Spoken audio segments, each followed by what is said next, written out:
The first one, I just wondered how you got started in chess.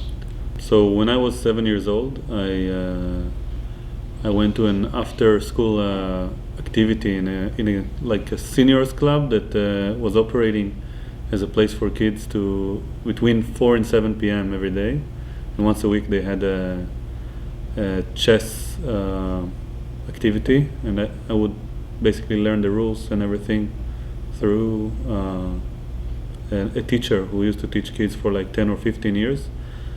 And that was the beginning of it. Like for 1 year I was learning in this after school activity, and then it stopped and I didn't practice chess for like 2 years straight. Oh wow. Yeah. Okay. Yeah. This doesn't feel like an action film, but I really want to stress the situation is very dramatic right now. Also, Rook G1 would make some sense, I believe. Attacking the f7 pawn. He's going for the win. He doesn't even want to draw. Queen G3 and Rook G1. Game over. G7 will be attacked. Maybe even... Probably Rook C8. What? What? What is this move? Did he blunder? Did he just blunder? Queen G2 mate is threatened. Queen H6. Oh my god! Oh my god! Oh my god! I missed it. I should have seen it. Wow! Wow! One thing I should mention is that the teacher back in the day predicted that if I continue to play chess, then I will become a grandmaster. And when asked why, the quote that my father wrote down was that he said that I see things when I look at the board. And I think he referred to intuition. It was well developed back in the day. During his visit to the Springfield, Missouri Chess Club, Tal accepted my invitation to play in our annual Hot Sauce Championship, where the entry is free and the prize is a bottle of hot sauce. Most commentators viewed him as a heavy favorite, as he was about 700 ELO points stronger than our best player in the event. Was your first teacher, was he a title player or was it? He was rated 2100 FIDE, which is probably equivalent to 2250 USCF, and at his peak I think he was around 2300 FIDE. I think he was a master or very close to a chess master. But he made a conscious decision to take a step back from playing chess professionally and to be a professional chess coach before he even came to Israel. So he was from Russia, if I'm not wrong, one of the Russian-speaking countries, and in the early 90s he came to Israel. So I was very lucky because he decided, like after I stopped playing for 2 years, my father brought him as a private coach to teach me once a week for an hour and a half or two every week. And I remember I was in 4th grade, and which is like 10 years old almost. And by the time I was like 13 years old, I was higher rated than him, or very close to his rating. And I remember that he suggested that I would move on to the next teacher. And many teachers, they don't like to give up their income, and they just hold on to their students for as long as they can.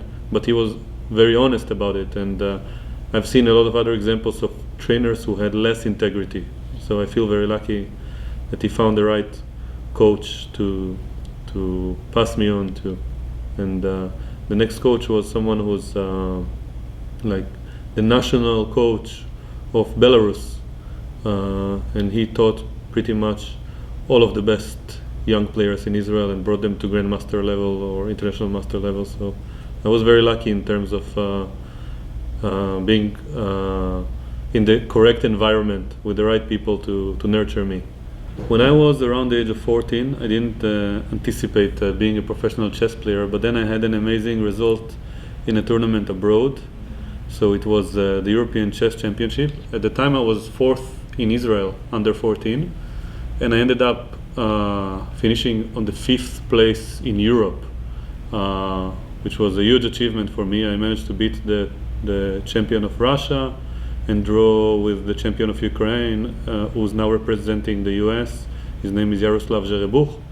And I managed to beat the champion of Poland and so on. And then I decided and realized also that I have some potential that is probably beyond what I imagined up to that point. And when I came back, I talked to my coach and I told him that I want to become a grandmaster and maybe even win the world championship for my age group at some point. And he told me that the key is hard work, and he gave me some books and different tasks, and I took this challenge very seriously, and at some point I even quit school in order to master chess like more than 8. I wanted to practice more than 8 hours a day and to do everything in my power to become the world champion under 20. And I remember thinking about the Grandmaster title as a stepping stone, and I didn't ever have a doubt in my mind that I would reach it. So I had a different mentality when it came to achieving this title. I didn't think like I have to seize every chance. Like every crucial game felt like a part of a fun cruise that I'm just witnessing. So I had a lot of fun. Just so for example, once I had to draw with black to get my second norm, and my opponent offered the draw after he got a worse position with white, and I refused because I just wanted to play, and I ended up winning that game when I was around the age of 17 or so. And people were astonished by the fact that I didn't accept the draw, because there was nothing to gain, but I just felt like I wanted to play rather than get the title. So because the being a grandmaster didn't feel like it was the end of it. So in my mind, like the moment I decided that I'll become a grandmaster when I was 14, that's the moment when it happened. And the actual time that it happened 4 years later wasn't as meaningful to me as it is to everyone around me. So I felt like it could have happened a year later or a year before, but it wouldn't have changed anything. And I felt like I had a lot of discipline back in the day. I've always been a big fan of Magnus Carlsen, and funnily enough, the second favorite player of mine after Carlsen is Caruana, and they both represent two opposites. Like Carlsen is the raw talent, he's like resembling probably all the best players or the best athletes in every field, like Michael Phelps and so on, who's just able to, and Usain Bolt and so on, who are able to beat all the competition. And from the outside, it seems like they don't work very hard. And then Caruana is a player who's very principled, who works harder than everyone else, and has all the support around him, and made all the sacrifices necessary throughout his career. So I'm a big fan of both. I lean towards Carlsen because I've always been a big fan of his, and I feel like he deserves to win this World Cup title. And as for the other two contestants, Basov from Azerbaijan and Pragnananda from India, I feel like they are not ripe, if that's the word, like they're not ripe to win the event quite yet. They've been pretty spectacular so far in their performance, but even if they manage to win somehow by miracle in this stage of the semifinals, I don't think they will manage to win the finals. And I'm very happy that they won, but I think Carlsen and Caruana's level is a little bit over the top for them. Like I'm really looking forward to seeing Carlsen versus Caruana in the finals. I think it's going to be interesting, but sadly it's probably going to end like every other match that they have, that they're probably going to have a drawish result in the Classical, and then Carlsen is going to win the Rapid. Do you have a sense of who might have won the Carlsen Caruana World Championship match if it had gone on like the Karpov Kasparov days where they just kept playing? Well, it's a good question. Well, it's really hard to guess because back in the day, in terms of performance, Caruana was at his peak. And looking back at the quality of the games, I would argue that Caruana played probably slightly better than Carlsen did, and in the classical part. Maybe it has something to do with Carlsen's confidence to be able to win in the tie breaks. And so I would say it would have been like 54% in favor of Carlsen, something along these lines. But Caruana had all the chances in the classical. Hello everyone! Imagine you were playing chess online and you were playing opponent after opponent after opponent, and then out of nowhere an opponent shows up and he's rated somewhere around 2700 something. And you manage to win that game and you feel pretty good about yourself. And then 2 months after that game you realize that that opponent was actually Magnus Carlsen, world champion Magnus Carlsen at that. Such is the case what happened here. It's a game between Tal Baron, Israeli Grandmaster, and Magnus Carlsen. The game was played in 2015 on ICC, and Magnus Carlsen was using the handle Stop Tryharding. Let's hope I'll be more consistent in the next game. Game started. I'm playing white against Stop Tryharding. Interesting. 2730. Seems like a high-rated opponent. Very tempting right now. Taking on d4 might allow some ideas. I have this feeling that he will find a defense, but okay, let's try. My name is Tal after all, so I better live up to this name. Yes, Queen g5. Probably the move I had missed. He wants Queen e3 check, so I'll try to bring another piece while preserving some of my threats. And I hope it will work out somehow. My immediate threat might be d5 check followed by rook takes e4. I don't have much time though. To mate you guy. Time Sorry, Harding. h3, okay, rook g6 check. Check. Rook h6 check. Rook f4 check seems... Also g8 is mating one. Well, I managed to mate a 2700 player.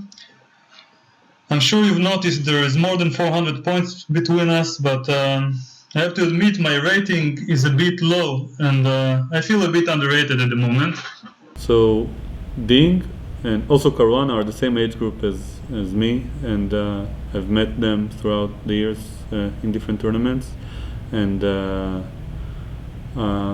so I have a lot of empathy for Ding. I feel like he's an incredible role model and a very unique figure to follow. Like his chess style is completely different from anyone else because he wasn't affected by the Russian, like the Soviet chess school, and he wasn't affected by the Western tools that we have.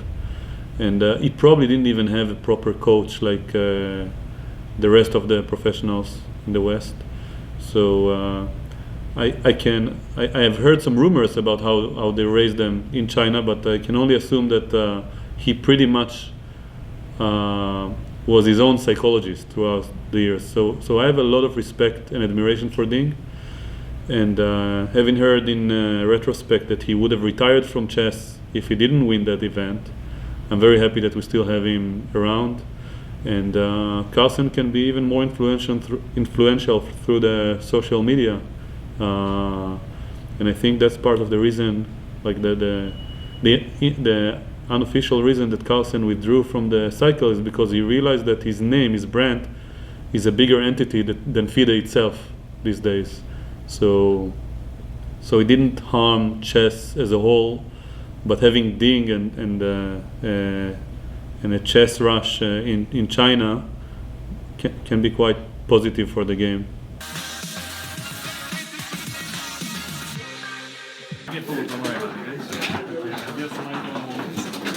Won't be used today.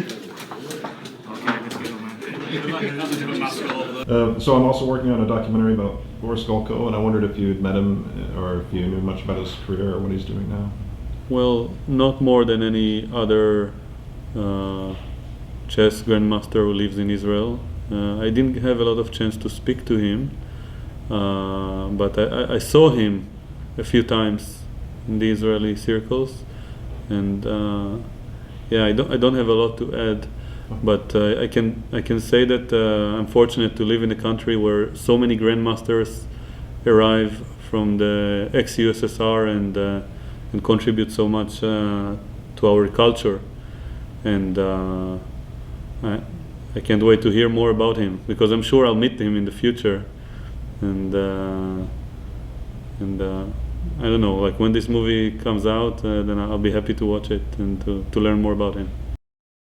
Any best games or memorable tournaments you'd want to share? Any memories that spring? Since we don't have a chessboard, I'll stick to the ones that have a nice story to them.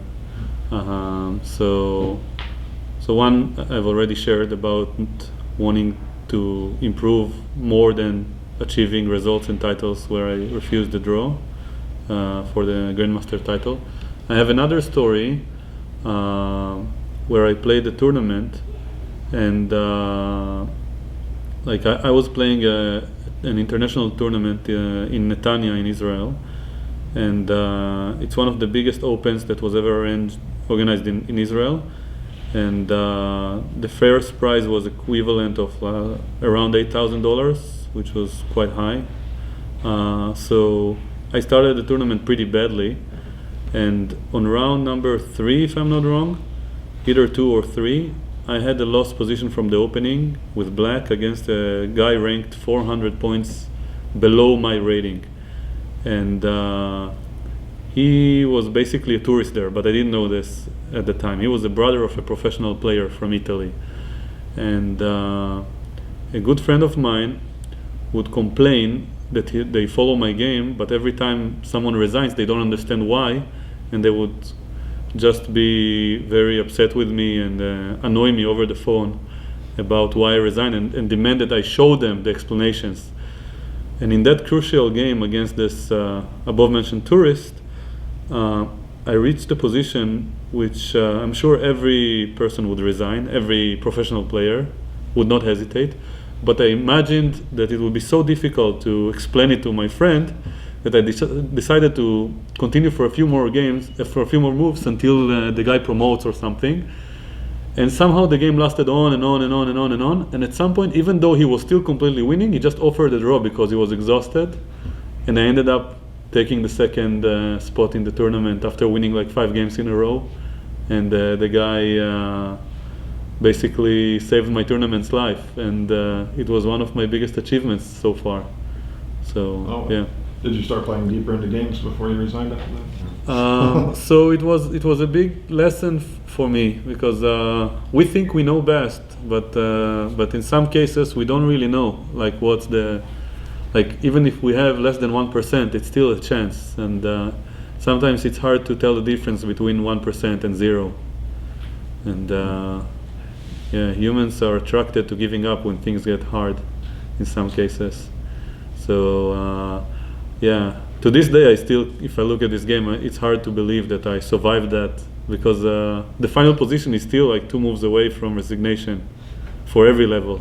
And I noticed that you hadn't posted any videos. Do you plan to go back to that? Or? Yeah, so the reason I started my channel was basically because another friend of mine just convinced me that my life is interesting enough to share with the world, and if I just press the one button of live stream and have all the setup ready, then people would watch, and he was proven right. But after relative success, I think I reached somewhere along the lines of 9,000 subscribers and a few thousand videos per day. I realized that YouTube was sucking me in, and I was less social and more lonely, and the comment section and everything had a lot of negativity in it. And I just didn't have the motivation to succeed externally. I did it only to share. I thought like my main motivation was to give back. So I stepped down from it, and I decided to give back in other ways that are more physical. But now, I organize a chess meeting in Israel once a week. That's still going on these days for more than 3 years, and I try to unite people through chess. But with the channel, I have no doubt in my mind, like with the Grandmaster title I mentioned, that I'll get back to it and I'll create some meaningful content. But I prefer to have 100 loyal fans than a million people who just enjoy shallow entertainment, so to speak. So I'm waiting to find my niche, and the first step that has to take place is to find a very stable place where I live, where I have the streaming setup that is quite convenient to get going. So now my life is changing every few months, so it's hard to do it along the way. Do you have a career outside of chess, or do you make a career out of teaching? Probably teaching is the main thing, I should say. So throughout my life I've been teaching students from the ages of 4 until 84, from complete beginners, even special education kids, all the way up to the world vice champion. So I've worked with all different levels and age groups, and I've always had good results, both in terms of the chess rating, and also in terms of the igniting the passion and getting people to work hard without even realizing that.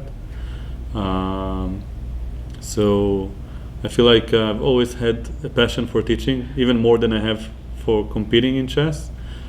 But I never took this as a career. It was something that I enjoyed doing only when I had people I met in real life and connected with them on a personal level. So yeah, so teaching was my main thing, and it's probably safe to say that I haven't made a living, proper living, from something that's not chess related to this day. So I consider myself a pure chess professional in a way.